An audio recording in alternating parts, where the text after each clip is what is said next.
Now, speaking of fish, a brand new game that you need to definitely start playing if you haven't already. It's called Call of the Wild, the Angler, and it's absolutely visually stunning. Check this out. Hidden in the Norwegian countryside is Trollsporet Nature Reserve.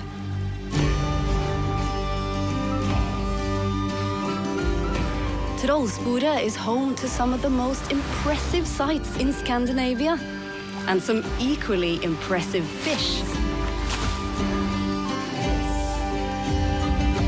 Whether it's wild salmon or local trout, you're sure to catch something you'll want to show off. The region is packed with charming places to visit and timeless sights to discover. Some of which aren't for the faint of heart, and some chilling stories to match. With the fjords, the fish, and the fresh air, this place creates a sense of harmony. It's the feeling of being somewhere you never want to leave. So feel it for yourself at Trollsporet.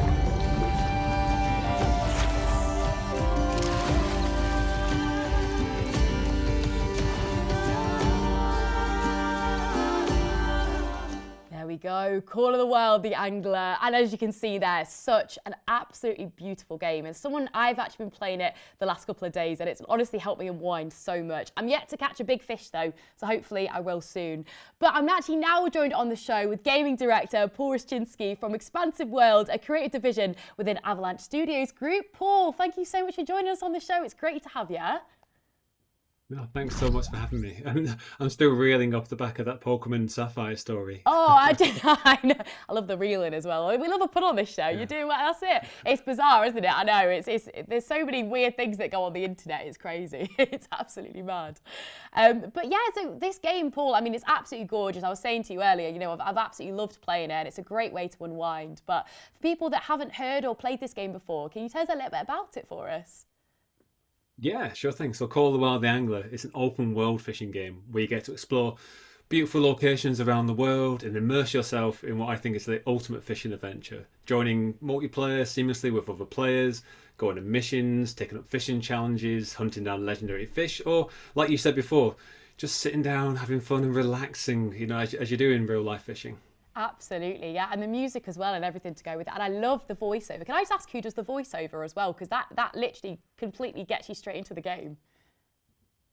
I don't actually know the name of the actor who did this for us, but he actually has done like dozens of video games, so it's quite common within the industry. But you might not know, but our new reserve actually has a new warden, and they all have their own unique voiceovers, and unique stories and lore and things to go with the game. So actually, there's a bit of a story to the game as well, which you might be surprised to hear. Oh, I love that. That's a nice little tease. I mean, yeah, so you picked Norway for the next kind of DLC. Tell us a little bit about why you chose Norway and why that was the decision. Yeah, Norway is a difficult decision deciding where to go next. There's so many fantastic fishing locations around the world.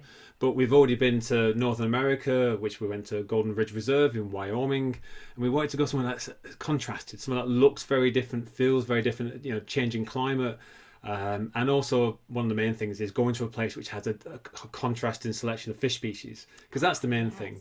You want to be able to catch as many different types of fish as possible. So we've got lots of great new fish like the char, the Atlantic salmon, the burbot, etc., all coming with this Norway reserve. Oh, that's so wonderful. It's so nice. And I think it's nice as well because people that kind of originate from Norway and things like that are probably going to really relate to that in the game as well, which I think is so beautiful about it. So we know that it's obviously been developed in close collaboration with the community, which is really nice. So how important has that kind of community feedback been for you as you know, developing the game? Yeah, it's been essential. I think the community feedback has really actually helped us shape everything we've done since launch. Yeah. I think we've been very active talking with the community, working with them on Discord and other social channels. We've got so much great feedback. And for example, we've been listening to, you know, which fish species that I mentioned before went into Norway. They were telling us, oh, we want to go and fish this and that and the other. And that actually helped us decide, you know, what's been released today. Oh, that's wonderful. That's really nice. And I think that just makes people want to play it even more, especially because people think they have a bit of an input into the kind of development of the game as well, which I think is really nice towards that, which is really cool. So it's such an authentic fishing experience. And, you know, when you were kind of designing this game, like, was it really important to make sure that you hit those integral parts of making it as kind of realistic as possible? Yeah, it's a really tough thing to try and balance. You want to make it as authentic as possible, Yeah. but then you also want to make it accessible because Yes. we wanted to make sure that people who are familiar with fishing and love to do it in real life can enjoy the game, of course, and get the same sort of feeling they do when they go fishing. However, we also want to open up to people who may have only fished in video games before. We wanted to make sure that they could dive in and have fun as well. Yeah, I was talking about that in the office actually. I was like, you know what, it's so nice to have a full game because, like you said, you get those moments in games where you do a little bit of a fishing challenge or something, but the fact you can keep doing it, because I love those bits. I did it in Red Dead Redemption 2 recently, and I was like, I want to do more of this. I really enjoy it, which is really nice. So, I mean, like, yeah, so obviously, like, this has got so much longevity in itself. I mean, I'm sure there's a lot more locations that you'd love to kind of grab and focus on, I'm sure, in the future DLCs. Yeah, we're already planning on where to go next. Obviously, No Way came out today, and we're super pleased to have all of our fans go and play that. But yeah, we're already thinking about where in the world we should head, what other fish we should catch, and we're keen to hear from the community. And now they've got No Way in their hands, where they want to go. And it's the same with the rest of the game. We've been adding new features and new content, new rods, reels, tackle, etc. Yeah. And again, we want to hear from the fans. You know, what do you want next? What do you want to see? Oh, well, the world's your oyster, literally. So you can go and grab whichever location you want next. There's so many beautiful parts of the world as well. And yeah, can you tell us a little bit about your background as well, and your in the background of your video there? Oh my! This is Norway. Ah, That you lovely. can see. Yeah, that's actually one of the things I love to do actually inside the game is obviously as you're going around the beautiful landscape, it's not just fish, but you'll find some beautiful backdrops and scenery and just taking photos of it and sharing them because I tend to do that in other video games as well, that kind of photography sort of thing. Definitely. I mean, you can't actually tell if it's like in a video game or not anymore. Everything looks so real, which is absolutely fantastic. Have you got a favourite feature within the game, Paul, that you kind of like the best? Is there a specific feature within the game that you're like, oh, I do love this. I like this. Yeah, I my favourite feature in the game is actually the seamless multiplayer because I think Yes. what it brings to the game is those chance encounters of meeting other people and also watching others land that massive catch. Because it's one of those really kind of rewarding things to not just catch one yourself, but see someone else catch a massive diamond, 20, 30 kilogram fish. And I think it brings a lot of life to the world and means that every time you play, you've got a slightly different experience. And I found it also rewarding to help others when playing in the game as well. And this is all handled by kind of a seamless matchmaking system, so you're always connected, always playing with other people, and it really brings the game to life for me. Oh, so it really brings people together, which is what fishing does, which I think is great. So it's great you can do that in a virtual respect as well, because it's great to connect with people across the world. And I think especially at Christmas time in particular, when sometimes you can't see family from across the world and stuff. So I think a game like this, it does bring people together and you can chat over online and stuff, which I think is super cool.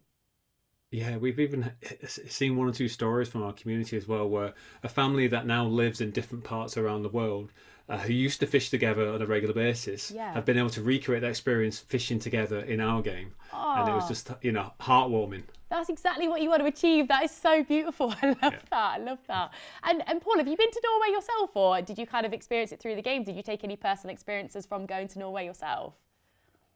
I would have loved to have gone to Norway, but didn't have time. I'm going to try and make sure for our next reserves and future locations that we go to, I try and get a trip. But our artists do capture a lot of reference and information to make sure, of course, that the reserves are as close to real life as possible. But we don't get to go on as many trips as we'd like. Oh, you know what? I think a work trip needs to happen. I think, it's research, so you can go on a nice little work trip, which would be good. And what's your festive season looking like, Paul? Have you got some nice plans for the next couple of weeks? It's all about family for the next 2 weeks. I've got family all over the UK, and hopefully we can all get together. Hopefully it warms up a little bit. Yeah, no. Hopefully not quite as icy and cold. But yeah, just looking forward to opening some presents with the kids. Oh, that's going to be wonderful. Well, Paul, thank you so much for joining us on the show. And honestly, congratulations on such a visually beautiful game. And the way it connects people is absolutely wonderful. So, best of luck. And we're looking forward to this DLC as well, which you all can play now up until the 5th of January. So, and that is free up until the 5th of January, and you get to keep it afterwards as well. So get your hands on that. Paul, enjoy the rest of your day. And thank you so much, and have a wonderful festive season as well. Thank you so much. It's been a pleasure. Thank you.